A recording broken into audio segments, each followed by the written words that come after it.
My name is Jennifer Cation Armstrong, and I'm the author of Mary and Lou and Rhoda and Ted, A History of the Mary Tyler Moore Show.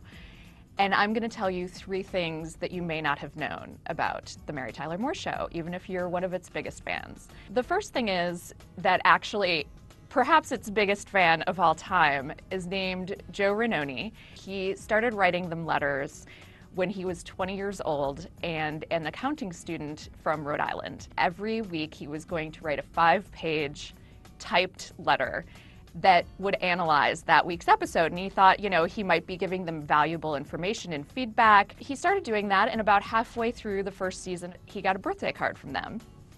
And then he asked if he could come visit them on the set. He got a little bolder.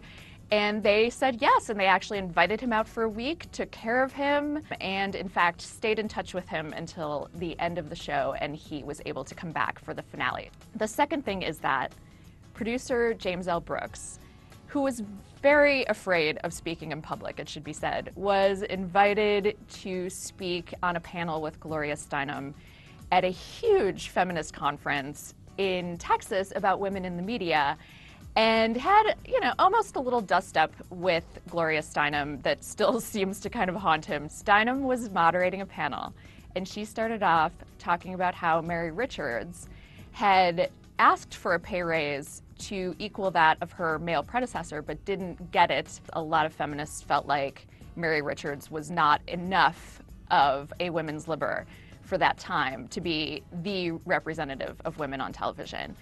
So Steinem kind of went after the show a little bit for that, and the fact that Mary Richards still called her boss Mr. Grant when everyone else just called him Lou. The third thing is that Ed Asner, who played Mr. Grant, was a gruff Midwesterner when he came to the show and had some old school ways about women, and in fact admittedly said that he had some misgivings about having women writing a lot of the scripts for him.